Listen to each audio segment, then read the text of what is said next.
Bonjour à tous, vraiment contente d'être ici aujourd'hui pour cette troisième entrevue avec nos artistes. Mon nom c'est Lydia et je suis l'organisatrice de Monter Valeurs. Monter Valeurs est un showcase d'artistes chrétiens qui fait une jonction entre l'art et la foi. Donc comment utiliser et voir les valeurs de ce côté-là. On a aujourd'hui un artiste exceptionnel avec nous. Emmanuel Hippolyte est un poète et un acteur dont l'œuvre témoigne d'une vie riche en expérience et conviction. Marié et père de 2 enfants, il puise sa force dans sa foi en Christ qui éclaire son chemin et inspire chacune de ses créations. Il a aussi été finaliste de l'émission Quel talent, où il invite son public à explorer la beauté et la profondeur de l'âme à travers des performances intimes et authentiques. Donc, bonjour Emmanuel! Bonjour Lydia, waouh, quelle présentation, j'ai failli rougir pour la première fois de ma vie. Non, ça, c'est plus moi, j'ai 2 couleurs, tu sais, c'est le point, c'est Ouais, blanc ou rouge, j'ai pas d'autres, ben ouais, c'est ça. Puis je veux juste rectifier, puis j'aime ton côté prophétique. J'ai pas été finaliste à Quel talent. J'ai participé à Quel talent, mais j'ai pas été finaliste. Mais je repostule cette année, donc c'était prophétique. Peut-être que je vais être finaliste cette année, on sait pas. c'est vrai, j'ai dit finaliste, c'était même pas ce qui était totalement écrit dans le texte, Donc, dans le j'aime ça. pamphlet, donc Je le, je on le le reçois prend, maintenant. Je le reçois. Yes. je le déclare sur toi, j'aimerais vraiment ça. C'était le fun, fait que vraiment fière de toi de que tu sois rendu dans les émissions comme ça, mais on va reculer un peu en arrière parce que justement, il y a peut-être qui entendent tout ça, ils se disent, mais qui est cet Emmanuel? Et peut-être même, c'est ça, on va commencer par là. Emmanuel Hippolyte, poète, slammer. J'ai 3 albums à mon actif. Je suis aussi comédien de formation, diplômé de l'UQAM, l'Université du Québec à Montréal. Je suis papa, marié depuis 15 ans. Puis tout le reste, la carrière, tout ce que j'ai nommé avant, passe après ces fonctions-là que j'ai de mari, papa, bien sûr. Et c'est ça, voilà. En résumé, c'est pas mal ça. Ah ouais, c'est cute, un homme de multiples talents, justement, c'est comme qu'on a dit, on peut aussi voir, poète black aussi sur certains points, acteur comme qu'on a dit, fait que je suis certaine que vous l'avez peut-être déjà vu, mais ou entendu sans vous en rendre compte. Fait qu'on est vraiment honorés et vraiment contente que tu sois là pour Monter tes valeurs pour la deuxième édition et aussi qu'est-ce qui est cool, c'est que pour la première fois, l'année dernière, c'était 3 artistes, si on peut dire, musicales, mais moi, je vais te mettre artiste de performance, tu sais, comme slam, poète dans ce sens-là, fait que vraiment honorée et je suis juste un peu curieuse, comment tu t'es rendue à ça, à être plus vers le slam, la poésie? Hmm. En fait, moi, j'écoute du rap depuis que je suis jeune, hein. Ça a été mon premier amour musical, si on veut. Mes grands frères écoutaient du rap, donc souvent on fait comme nos grands frères, c'est nos modèles. Fait que le rap, c'était la musique de mon enfance, de mon adolescence, début de ma vie jeune adulte, quand j'ai donné ma vie à Jésus, quand j'ai rencontré Christ. Euh, je me redéfinissais, je me cherchais, je savais que j'avais ce talent-là, je savais pas comment l'appliquer, mais je suis tombé sur un gars qui s'appelle Grand Corps Malade, qui faisait du slam. Je savais que instinctivement ou en toute humilité, je savais que je pouvais faire ça à ma sauce à moi. Fait que j'ai commencé à le faire à mon église, à ma jeunesse. Ça marchait. De fil en aiguille, on me demandait de plus en plus de le faire. On m'invitait dans des événements. Puis par la suite, je me suis dit, oh, il y a peut-être des gens qui aimeraient acheter un de mes albums. Donc j'ai fait des albums. Je suis à mon troisième. Et même en plus d'un album, je sors bientôt, très bientôt, mon premier recueil de poésie, d'ailleurs. Cool! Hey, 2 points, je vais revenir là-dessus aussi pour les gens qui sont en audio, il nous a montré visuellement, ça s'appelle «Rampe de changement», mais ce que je trouve vraiment intéressant, ce que tu nous as dit aussi ici Emmanuel, c'est que c'est des petits pas, ben, des petits pas qui peuvent sembler vraiment effrayants, mais justement maintenant que tu nous l'as montré, qui peut sembler un grand pas après tous ces petits pas que tu as faits, parle-nous donc de ce recueil-là. Oui, ben Rampe de changement, comme je le montrais pour ceux qui écoutent en audio, ceux qui vont en vidéo, en fait, c'est mon livre que j'ai écrit, mon premier recueil de poésie. Le sous-titre, c'est Journal poétique d'une transformation. de l'indiscipline à la maîtrise de soi. Fait que c'est un journal. Moi, j'écris dans un journal depuis déjà, je pense, une dizaine d'années, donc tous les jours. Mais donc, j'ai cette habitude-là de documenter, écrire ma vie, ce que j'ai vécu, mes apprentissages, mes erreurs. Puis je me suis dit, pourquoi pas appliquer une forme poétique à mon journal. Donc, il y a quelques années, ben, j'ai vécu une blessure au tendon d'Achille, une déchirure au tendon d'Achille. Puis ça a été un moment d'introspection aussi, de me dire, wow, c'est la première fois que j'ai été blessé physiquement, mais comme tout poète, la créativité est venue, puis je me dis, wow, oui, je vis cette blessure physique, mais on vit aussi des blessures émotionnelles, des blessures spirituelles, des blessures relationnelles. Puis j'ai fait un parallèle dans ce livre-là avec différentes blessures que j'ai vécues dans ma vie, que ce soit les blessures, ben, des fois, même à la naissance, des fois, on peut naître dans une famille où il y a une blessure, on est dans une famille dysfonctionnelle, c'est une blessure. On fait des choix aussi. Moi, j'ai fait des mauvais choix à mon adolescence et ma vie de jeune adulte qui ont été des blessures, qui m'ont amené des certaines conséquences. Donc, j'ai fait un parallèle avec toutes ces blessures-là, mais comment j'ai pu utiliser ces blessures-là pour être une rampe de changement, de dire, OK, oui, j'ai vécu des blessures, mais comment je peux utiliser ces blessures-là pour changer, pour transformer, pour devenir un disciple? Donc, des fois, le mot discipline, ce n'est pas un mot qu'on aime entendre lorsqu'on se réveille le matin, mais en tant que disciple de Christ, la discipline, c'est essentiel et elle peut être sous plusieurs formes. Donc, moi, je fais des parallèles avec ma discipline spirituelle, discipline physique, mais toutes ces disciplines-là me pointent vers la gloire de Dieu, honorer Jésus, élever Jésus dans ma vie de tous les jours en utilisant la discipline puis mes rampes de changement. Donc, si je le remets dans d'autres mots, est-ce qu'on pourrait dire que c'est un encouragement pour les gens?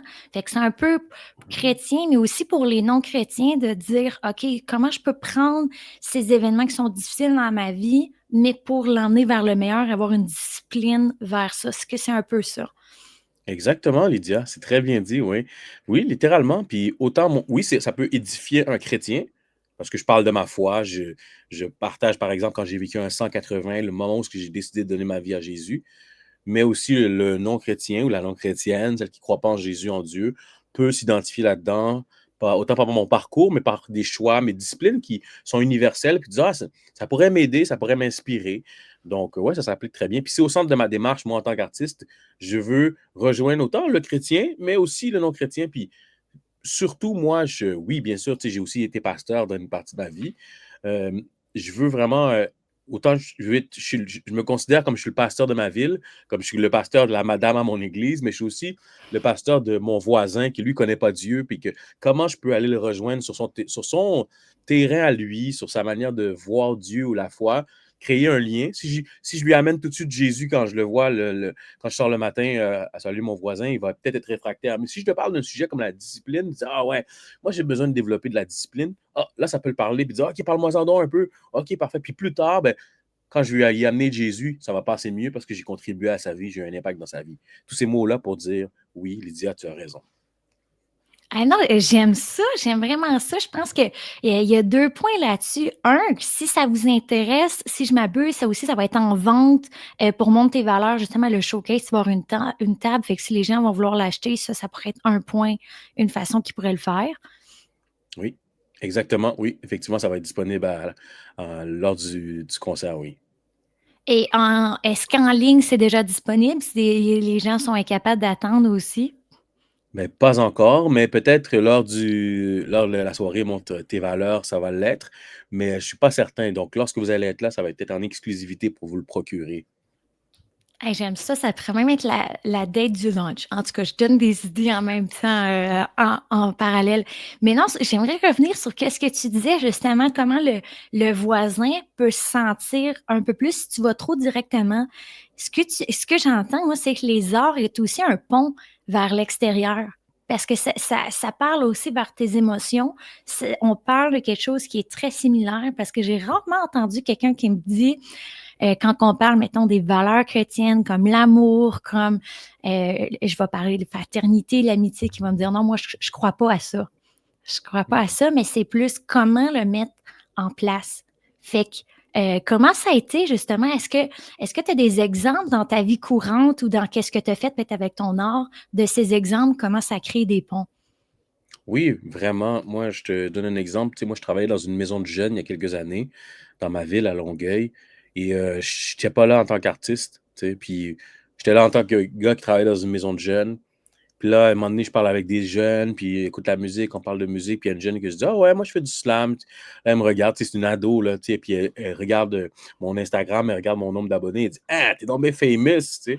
Moi, c'était pas ça mon but, là, littéralement. Moi, je voulais juste la, je voulais juste la pointer vers le fait que je fais de la musique. Tu veux écouter ma musique, tu peux aller là, ça pourrait te faire du bien, tu sais. Fait que là, on reste en contact, elle vient voir mes spectacles, puis donc elle s'est attachée bien sûr à ma personne, qui j'étais, un mentor, un modèle pour elle, mais elle a continué d'écouter ma musique, elle écoute mes albums, sa sœur est fan de mes albums, ils ont mes albums à la maison. Je suis allé donner un atelier dans l'école du secondaire de sa sœur dernièrement, qui est plus jeune qu'elle. Donc vraiment, avec toute la famille, leur mère aussi, tu sais, on a vraiment développé un côté où oui, il y a eu ma personne, mais la musique a été un pont aussi, tu sais, puis ils ne sont pas nécessairement chrétiennes, mais ils ont, même si des fois ma musique parle de Jésus, parle de Dieu, ça ne les a pas dérangés. Ils ont accroché à la personne, mais aussi à mon art, que le plus possible, j'essaie que ça soit bien fait, bien articulé, bien écrit ma plume, la musique, je sais que ce soit de la bonne production. Donc ça rejoint, comme tu dis très bien, c'est un pont pour pouvoir justement créer des relations, être en relation avec les gens et ultimement les amener à rencontrer Jésus. C'est ça mon but. Amen, c'est vraiment inspirant et ça me fait réfléchir. Aussi, tu as fait une campagne, il y a pas si longtemps, de financement pour aller dans les écoles. Est-ce que tu pourrais nous expliquer un peu le projet, puis s'il y a des avancements, si tu as déjà été dans les écoles, comment ça a été? Oui, en fait, beaucoup d'avancements. Puis moi, dans le fond, c'est que la réalité, c'est que moi, je donne des ateliers de slam dans les écoles. Puis je suis sur un portail qui s'appelle Culture à l'école. Donc, les enseignants vont sur ce portail-là pour inviter un artiste, un auteur, une autrice, un artiste visuel pour partager leur démarche artistique, puis inspirer les jeunes, puis que les jeunes puissent apprendre sur l'art, la forme d'art de l'artiste. Et puis moi, j'étais sur ce portail-là, mais la réalité, c'est qu'il y a beaucoup de coupures. Fait que souvent, les gens arrivaient pour s'inscrire recevoir un artiste via Culture à l'école. Et ce qui arrivait, malheureusement, c'est que, excuse-moi, Lydia, souvent ce qui arrivait, c'est qu'il y avait mais quand il ne reste plus d'argent, ben, l'artiste ne peut pas venir. Donc, mais souvent, les écoles défavorisées, les écoles, par exemple, de la ville de Longueuil, d'où je viens, ben, eux, malheureusement, ne peuvent pas me recevoir. Il n'y avait pas les moyens.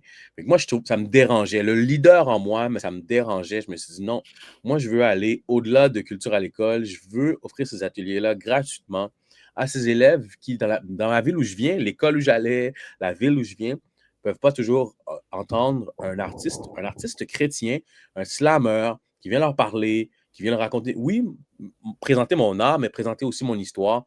Donc, c'était mon but. J'ai mobilisé ma communauté pour pouvoir recueillir 20 000 qui, grâce au fonds 1001 pour la jeunesse avec la ruche, il y a 20 000 qui a été ajouté. Donc, ça me donnait 40 000 pour pouvoir me consacrer à donner ces ateliers-là, offrir 60 ateliers complètement gratuitement. Puis là, j'en ai déjà fait une vingtaine jusqu'à aujourd'hui. Donc, j'y suis encore dans 2 semaines. Je vais être dans une école à Girafe-Lyon, plusieurs dates de cédulé. Donc, ça va vraiment bien. Puis justement, c'est un moyen pour moi d'être sur le terrain, d'être avec ces jeunes-là. J'étais dans une école hier, puis la jeune, après l'atelier, elle m'a dit: «Wow, monsieur, c'était vraiment cool.» Ça vaut de l'or pour moi, tu sais. Fait que c'est pour ça que je le fais, puis je suis très reconnaissant, ouais. Non, c'est vraiment super et félicitations pour ça aussi, parce que c'est du temps pour tout mettre tout ça ensemble. Mais je me dis, il y a peut-être une école ou un professeur qui se dit: «Hey, j'aimerais ça être la 61e école.» Est-ce que c'est possible? Oui, si c'est une école de la ville de Longueuil, parce que mon but, c'était vraiment pour les écoles de la ville de Longueuil. Je devais cibler un endroit. Oui, si vous connaissez quelqu'un qui est dans la ville de Longueuil et qui a besoin que je vienne faire un atelier, ça va me faire un grand plaisir, oui. Super et juste, tu sais, la façon, c'est très facile. Je crois que c'est Poète Black, si jamais il te recherche ou quelque Oui, part en ligne. Em- c'est ça, Emmanuel Hippolyte, poète black sur les réseaux sociaux. Juste à écrire ça, vous allez me trouver assez rapidement, oui. Ou emmanuelhippolyte.ca sur mon site web. Wow, j'aime ça, un homme à multiples talents, vraiment, je suis toujours un peu impressionnée à entendre tout ça. Non, mais aussi, j'aimerais juste revenir aussi, je vois, c'est super intéressant, c'est super captivant, mais là aussi, tu vas être avec nous pour monter valeurs. J'aimerais ça si tu aurais des petits spoilers ou des petites là, je sais pas c'est quoi le mot, des petits teasers, c'est encore anglais, des petits Oui. avant-aperçus ou Ben, j'aime donne-nous moins un peu le une mot en j'aime moins le mot en français, Lydia, c'est divulgateur. J'aime mieux j'ai spoiler, on jamais va se le dire. entendu. Ben, Jamais regarde, entendu. Pour vrai, tu c'est comprends pourquoi. fait Ça fait 7 ans que je push, à l'étranger. Donc, c'est peut-être ça aussi. Un peu de grâce pour moi. Merci, les auditeurs. Donc, voilà. Donc, on comprend ce mot, teaser, ou l'autre, que si vous voulez l'utiliser, pour à quoi est-ce qu'on peut s'attendre le 29 mars au showcase? Le 29 mars, je vais essayer de vous amener dans mon univers, dans mon cœur, dans mon passé. Je vais, présenter des chansons qui sont, très touchantes pour moi parce que il y a plusieurs personnes qui vont être là le 29 mars qui ne me connaissent pas non plus, donc qui n'ont jamais entendu Emmanuel Hippolyte. Donc je vais les amener un peu dans mon univers, me présenter. J'ai une chanson qui raconte, mon témoignage que je vais faire, partager rapidement mon parcours, qui je suis, mais ce que Dieu a fait aussi de moi aujourd'hui. Et comme on est dans une performance poétique, je vais peut-être lire des extraits de mon dernier recueil. Pourquoi pas? Ça pourrait être intéressant. Des courts extraits. Donc, ouais, c'est ça. Non, c'est vraiment intéressant et ce que je trouve cool aussi, qu'est-ce que tu dis, la salle est aussi faite d'une façon elle est super belle, mais fait que c'est super intime. Fait que, tu sais, aussi, tu es comme proche, à quasiment l'air d'un petit cocon, si on peut dire ça comme ça, avec l'artiste, la scène n'est pas si haute. Fait que je pense que ça va être le fun et intriguant. Intriguant. Mais moi, je suis comme, j'ai hâte d'entendre qu'est-ce que tu vas dire, comment ça va ressembler. Et juste aussi un rappel, les gens peuvent venir aussi un peu plus tôt s'ils veulent venir à ta table pour acheter le livre ou même un peu après. T'aurais-tu des points, là, je te mets un peu sur le spot. Quelqu'un qui hésite peut-être à venir, t'aurais-tu des mots ou quelque chose, une recommandation de dire le pourquoi il devrait venir ou Ben, moi, tout d'abord, si tu es célibataire, viens. Tu pourrais rencontrer l'amour de ta vie. C'est la première chose que j'aimerais dire. je m'attendais pas à celle-là. T'es t'es à la bonne place. Des artistes, des gens, des chrétiens, chrétiennes, ou pas, en tout cas, je sais pas, j'espère bien, qui vont dans un spectacle cool, une soirée cool comme ça, t'as rien à perdre. Mais ensuite, ben, viens découvrir des artistes de talent. Moi, je les connais personnellement. Puis vous allez être surpris, pas déçus. Je pense que on est tous différents les uns des autres. Puis moi, je vais vous dire aussi l'organisation. Je connais Lydia depuis peu, puis je la vois travailler. Je vois tout le leadership qu'elle donne à cet événement-là. Je me dis, vous ne serez pas déçus. Puis Sherbrooke, c'est une belle ville. Venez. Après ça, vous allez pouvoir aller manger au resto, profiter de cette belle ville étudiante-là. Donc, soyez là. Pour vrai, moi, j'ai hâte. Personnellement, je suis sincère. J'ai hâte à cet événement-là, même si j'en fais beaucoup par année. J'ai hâte de voir ça de mes yeux. Et viens me voir. Je pense que j'offre quelque chose d'original, de différent. Si je fais des plateaux de télé, que ce soit Quel talent ou La fin des faibles dans laquelle j'ai participé, et j'étais un des 16 rappeurs sélectionnés la première édition de cette émission télévisée, première compétition de rap télévisée. Donc, en toute humilité, je pense que Dieu m'a donné un talent spécial, pas plus spécial que les autres, mais que je pense que il n'y en a pas beaucoup de slammeurs, rappeurs chrétiens comme moi, je pense. Donc, viens voir ça. Ça va valoir la peine. En tout cas, en Non, puis francophonie. Je sais qu'aux États-Unis, il y en a beaucoup, mais en francophonie, je pense qu'il n'y en a pas beaucoup. non, je crois que tu l'as très bien dit. Et moi, c'est vraiment fin, qu'est-ce que tu as dit en passant pour le leadership, mais aussi pour dire, je comprends que tu veux dire pas si spécial, mais non, moi, je suis comme, non, non, on le prend, là. Tu sais, genre, chaque artiste est super unique. Aussi, avec le branding, tu sais, avec le orange, tout ça, tu mets beaucoup d'efforts aussi avec ton équipe en arrière. Donc, c'est de la qualité et c'est vraiment aussi des gens qui veulent aller vers ce côté-là. Fait que c'est vraiment une façon incroyable de les aider, eux, et de voir et de savoir aussi tout ce qu'ils font. Dernière petite question, justement, du même principe, quand tu as parlé, je me suis dit, hey, j'ai même pas reparlé justement de quel talent. Est-ce qu'il y a un sujet ou quelque chose qui brûle sur ton cœur de dire, hey, vraiment, j'aimerais ça parler de ce point-là, comme qu'on voit qu'on est proche de la fin? Hmm. Bonne question, Lydia. Moi, je te dirais que ben, je vais être. Non, je pense que tout a été dit, mais j'ai hâte. Moi, j'ai hâte à l'événement. J'ai hâte de faire la rencontre avec tous les gens qui vont se déplacer. Puis, non, je pense que ça va être. Tout a été dit. J'ai hâte. Soyez là. Ne manquez pas ça. Ça va être une des premières fois que je vais vendre mon recueil de poésie aussi. Donc, vous allez pouvoir vous le procurer en primeur. Donc, bien hâte de vous rencontrer. Super, ben merci, merci beaucoup Emmanuel. Juste un petit rappel aux gens, justement si vous entendez ça et là vous voulez prendre vos tickets, je sais pas à ce jour combien qu'il en reste quand ça sort, mais c'est sur Eventbrite, monte tes valeurs. Vous pouvez vous attendre à 18h, les portes ouvrent et on va voir aussi, 2 artistes visuels. On va aussi avoir une décoratrice qui va nous avoir fait un photo booth. Fait qu'on va voir aussi là, c'est seulement je m'excuse pour les gens en audio, mais on va avoir des décorations en mauve parce que nous, le branding, c'est genre, fait qu'on va avoir à chaque année un point. Et là, je ne le montre pas totalement parce que l'idée, c'est d'avoir le logo caché et de dire que ça va être le fun aussi avec le photo booth. Fait que venez pour entendre des artistes de qualité, les entendre et d'autres surprises qui vont venir. Fait que jusque-là, on vous donne plein de bisous. On vous souhaite d'être bénis et à la prochaine, allez acheter vos billets si vous ne les avez pas encore. Soyez bénis. Bye bye.